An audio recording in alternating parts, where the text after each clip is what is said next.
Cambiamo discorso. Si parla di liquidi qui. Allora, premesso che l'acqua è sopravvalutata, perciò vi presentiamo un caloroso elogio al vino e a chi ne apprezza le virtù. E ricordate di non lasciare mai il bicchiere vuoto, ma non lasciatelo mai neanche pieno. La rapsodia del vino.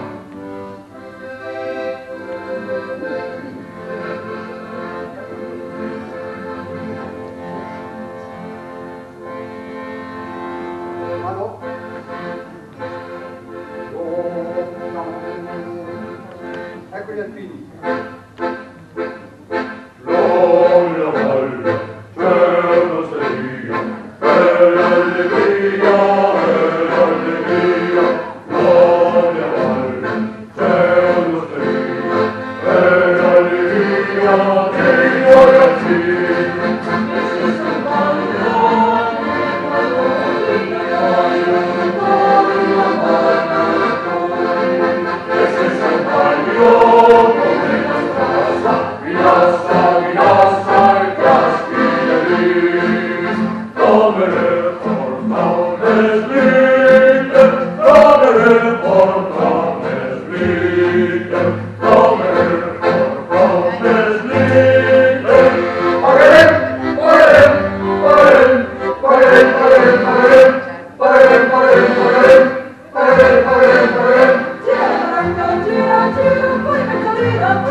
Albana per una settimana, Sangiovese per un mese, Malvasia sempre sia, speriamo, speriamo,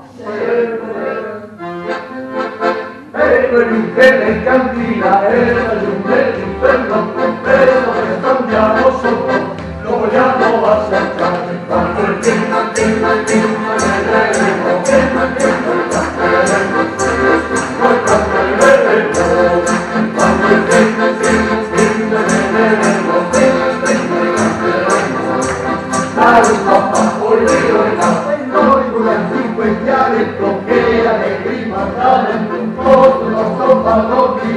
senza farci dondolare, quando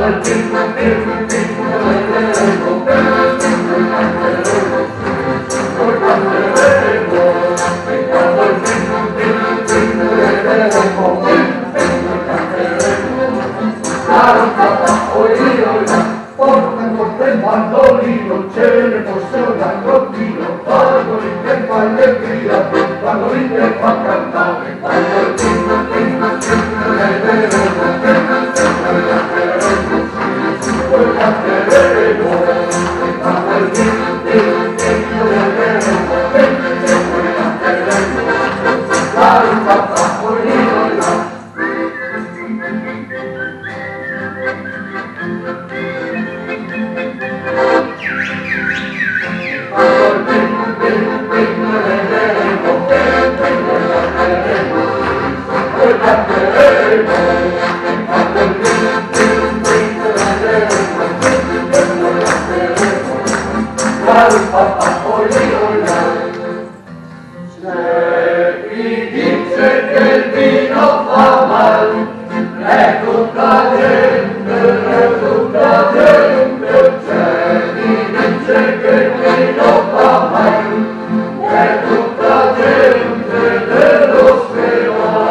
però adesso che vogliamo iniziare il vino.